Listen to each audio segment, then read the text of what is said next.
Qual é o tamanho da destruição que produz uma guerra?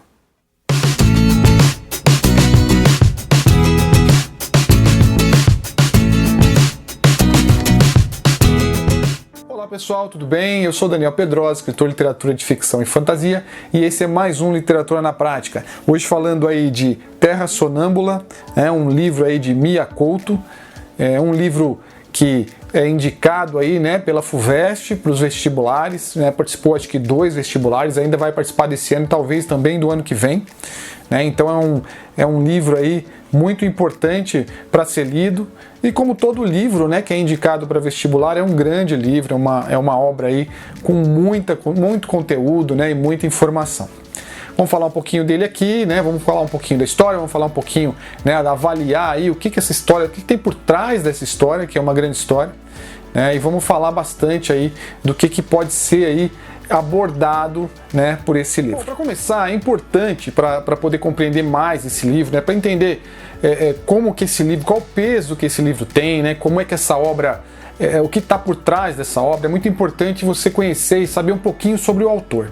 Mia Couto é um autor moçambicano, nasceu em 1955, 9 anos depois que ele nasceu, aconteceu a primeira guerra dentro de Moçambique, uma guerra da independência de Moçambique, que durou de 64 até 75, se eu não me engano. Então ele, dos 9, 10 anos até os 14, 15 anos, ele viveu uma guerra, ele estava ali presente em uma guerra, estava vivendo os medos e os problemas de uma guerra. 2 anos depois, 2 anos depois que acabou a guerra da independência moçambicana, teve a guerra civil moçambicana, que foi de 76 até 1992, foi uma guerra aí que durou mais tempo ainda, durou acho que cerca de 16 anos.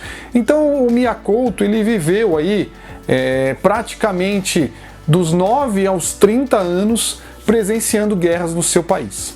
Então esse livro, que é um livro que fala sobre a guerra na sua essência, é uma história, mas essa história ela se passa toda dentro da guerra, é uma história à parte, paralela ao que está acontecendo na verdadeira guerra lá de Moçambique, mas ela é uma história que fala, o contexto todo dela é uma história sobre as guerras, sobre as guerras que aconteciam em Moçambique, todo aquele terror que uma guerra pode causar em um país.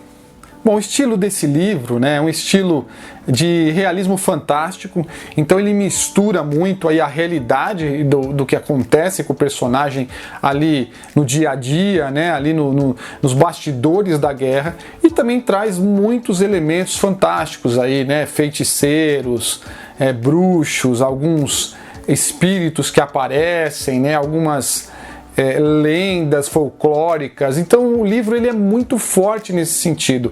Ele não é um livro, apesar de ser um livro de guerra, ele não é um livro da guerra crua, nua e crua na sua realidade. Ele é um livro que fala principalmente de como as pessoas enxergam essa guerra e como eles enxergam o mundo durante a guerra. Outro elemento que o livro traz também, e que ele mostra ali, é um pouco dessa dependência dos países africanos por conta da Europa. Então tem muitos estrangeiros no território lá, os personagens encontram esses estrangeiros em vários momentos, são donos de lojas, donos de mercados, são aqueles que realmente estão ali no poder do país, eles que detêm ali os lugares de maior privilégio dentro da economia do país, da maneira que o país vive. Então também mostra um pouco disso, esse respeito e até um pouco essa submissão das pessoas realmente africanas, dos africanos, em relação a essas pessoas de outros países, esses estrangeiros que têm o poder dentro do país. Então o livro também traz um pouquinho desses elementos quando ele, em alguns trechos ali das suas páginas. A história em si, ela não é apesar de ser um livro curto, ela é uma história bem recheada e bem pesada, para você poder entender e realmente interpretar o que o livro está querendo te mostrar, é muito importante que você leia com muita atenção, né, e que de uma certa maneira vá tentando interpretar o que está acontecendo ali com os personagens, né? A própria linguagem do livro, esse é um outro ponto interessante, não é uma linguagem do nosso português, ela foi publicada em Portugal, né, com uma escrita mais parecida ali, mais direcionada ao português de Moçambique, mas ela foi aqui publicada no Brasil já trazendo esses elementos também desse português um pouco diferente, né?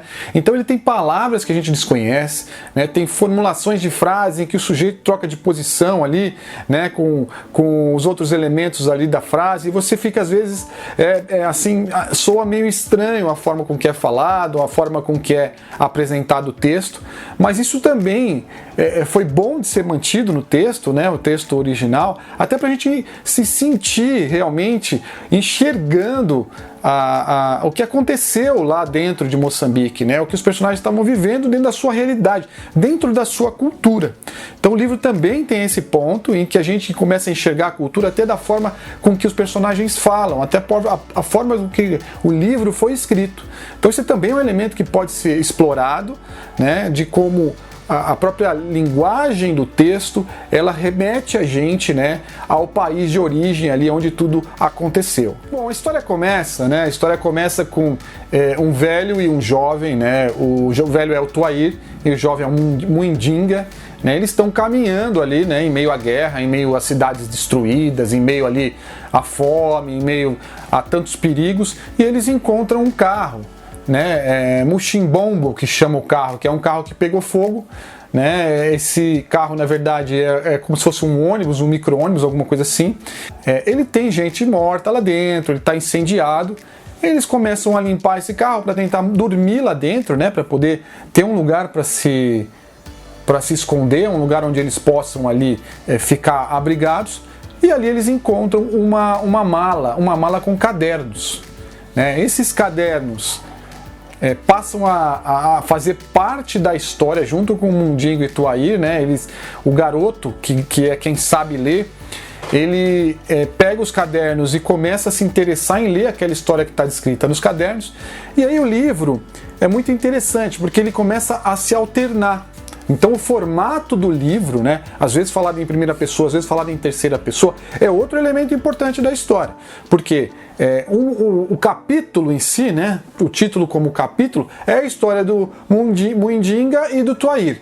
E os cadernos, né, que se alternam, então é um capítulo 1, caderno 1, capítulo 2, caderno 2.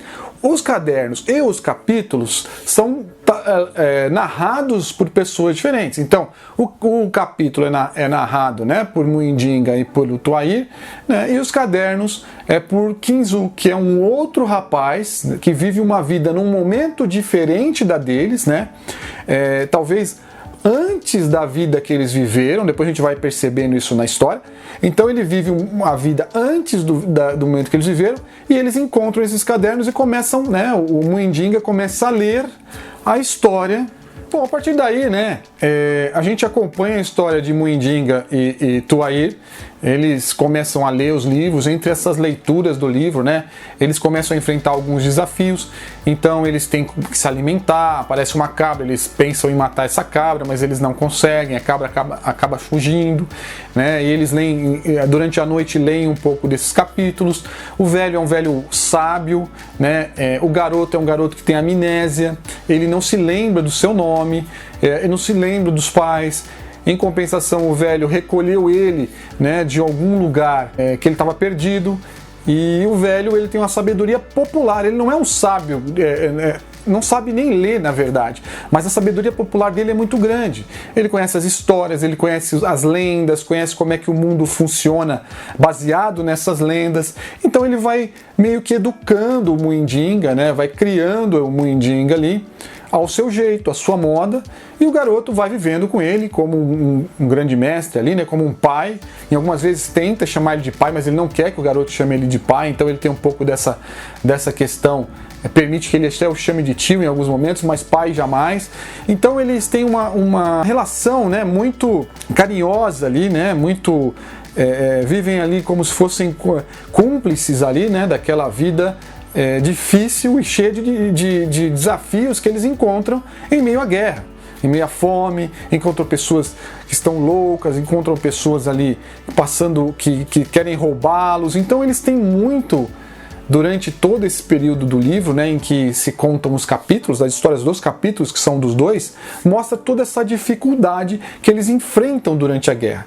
Então, ali já se reflete muito sobre a guerra, tem algumas frases muito importantes ali a serem observadas, né, que devem ser, inclusive, podem ser, inclusive, citadas aí numa exploração do livro, né, numa análise do livro. Tio, eu me sinto tão pequeno, é que você está só. Foi o que fez essa guerra. Agora todos estamos sozinhos, mortos e vivos. Agora já não há país. Bom, outra parte do livro, que são os cadernos, são também a mesma quantidade de capítulos, 11 capítulos e 11 cadernos. E esses 11 cadernos falam, né, a história de Kinzu. A história de Kinzu, ele é um rapaz, né, que vive com uma família, né? Ele tem um pai, uma mãe e tem alguns irmãos. A história começa com o irmão dele que o pai tem sonhos e esses sonhos o pai acha que vão acontecer, que são premonições, e ele acha que o filho mais novo vai morrer e ele tranca o filho num galinheiro. E aí começa essa fantasia, porque de tanto ficar trancado no galinheiro escondido para não morrer, o filho se torna um galo, né? Se torna ali uma ave, uma ave do galinheiro. E aí o garoto some, e aí a primeira perda que eles têm é desse irmão. E aí Kinzu começa, né? O pai acaba morrendo no capítulo posterior, e ele começa a levar o alimento, né, para o espírito do pai, porque ele leva o alimento lá num lugar onde entende-se que o pai vai vir comer toda noite. Então tem mais mística aí nessa parte do livro. Aí o pai aparece em sonho para ele dizendo que ele não está alimentando ele direito. Então tem muita mística aí que vem dos povos, né, dos povos africanos lá da região. Então esse é um ponto muito forte também do livro, né, uma exploração muito forte. Toda a história, ela traz um pouco disso. E com a guerra, eu acho que esse é o ponto, né?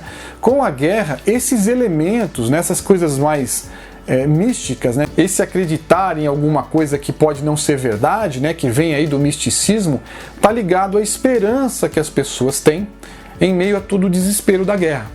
Então, em meio a todo esse desespero da guerra, as pessoas têm uma esperança muito forte de que as coisas sejam melhores, e elas acabam regredindo, né? Elas acabam voltando às origens daquilo que se acreditava, aquela história da manga com leite que vai fazer a pessoa morrer. Então existe muito forte esse misticismo em tudo que eles fazem. Tudo que acontece dentro da história está diretamente ligado a alguns momentos em que eles estão... os antigos falam, os feiticeiros dizem, as histórias conduzem para esse caminho, não pode fazer isso, não pode fazer aquilo. Então você percebe muito forte que o desespero, né, a fome, essa pressão que a guerra traz, né, as pessoas perdendo familiares, fazem eles cada vez mais acreditar nessas coisas. Então a história vai avançando, Kinzu vai vivendo esse mundo mais fantasioso do que o mundo em que o Muindinga está vivendo. Ele acaba saindo desse vilarejo onde ele mora para explorar, né, para tentar encontrar um lugar melhor para tá vivendo, onde talvez ele consiga fugir dessa guerra. E ele começa a enfrentar alguns problemas, encontra pessoas que acabam maltratando ele, né, fazendo coisas com ele que acabam explorando ele de alguma forma. E acaba chegando um momento que ele pega um barco e vai até um navio. Chegando nesse navio, ele encontra uma moça chamada Fárida. Essa moça chamada Fárida foi levada e foi abandonada nesse navio por conta de algumas coisas que aconteceram com ela no vilarejo, né, no vilarejo onde ela morava. E aí ele se apaixona por ela, fica com ela lá no navio e descobre que ela tem um filho. Ela pede para ele encontrar o filho dela, e diz que ela não vai sair daquele navio enquanto o filho dela não foi encontrado, enquanto quem abandonou lá não for buscá-la, né, que a pessoa prometeu que ia buscá-la. E ela fala de um farol que tem lá, que a missão da vida dela é como se fosse aquele farol que tem que estar aceso, e aquele farol é a justificativa da vida dela, né, para poder fazer com que os barcos retornem, né, que os barcos não aconteçam igual aquele barco que ela está, que naufragou, né, batendo na... Kinzu volta para o vilarejo, e lá dentro desse vilarejo, o que acontece com Kinzu? Ele começa a encontrar uns amigos, alguém que viveu com ele, né, começa a entender como que esse vilarejo funciona. Tem um administrador, né, nesse vilarejo, e ele descobre que esse administrador era empregado de um homem que tinha uma relação com a Fárida. Aí ele descobre ali, fica na suspeita de quem é o pai, na verdade, do filho da Fárida, que se chama Gaspar. É esse homem que acabou falecendo, que era um homem poderoso ali do vilarejo, e ao mesmo tempo esse administrador começou a se aproveitar disso e começou a querer mandar ali no vilarejo. Ele começa a explorar o vilarejo, vê que algumas coisas acontecem, algumas pessoas estão realmente mais loucas. Ele acha que encontrou o irmão dele dentro de um tanque de guerra abandonado. Então, muito dessa questão da guerra, né, fazendo as pessoas verem coisas e imaginarem coisas que às vezes não podem não acontecer. Mas a realidade é todo o sofrimento da guerra causando esses delírios. Dessa forma que eu entendi, né, o texto, entendi o livro. Enfim, ele não consegue encontrar o Gaspar, né, e volta e decide que descobre que a Fárida, alguém já foi buscar a Fárida, né? Um amigo dele foi atrás da Fárida, e a Fárida resolveu arrumar o farol, e nessa de arrumar o farol ela acabou morrendo também. Então, é muita tristeza nesse livro. Ao fim ele decide que ele vai sair num muximbombo, que é esse muximbombo onde é encontrado a maleta com as histórias dele, e aí o ápice do final é onde ele fala escreve o último sonho que ele teve, sonhando com um garoto, encontrando a mochila dele, que ele acha que é o Gaspar. E na verdade, o Muindinga que encontrou a mochila dele. E o Muindinga lê esse último episódio, né, no leito de morte do Tahir, que é o velho, que está morrendo doente. Então, o Tahir sai da vida do Muindinga, o Muindinga acaba descobrindo quem é, né, sentença ali que ele descobre quem é a família dele, mas não tem mais ninguém vivo. Então a tristeza da guerra aparece novamente com todos aqueles que ele gostava, tanto o velho que cuidou dele, quanto a mãe, né, e pai, todos mortos, né, que é o que a guerra causa, toda essa tristeza, todo esse desespero nas pessoas. Ao final do livro, né, tem um grande texto aí que fala um feiticeiro que fala sobre a guerra, e eu acho que uma mensagem final do autor, né, pra gente do que realmente a guerra representa ou representou para Moçambique.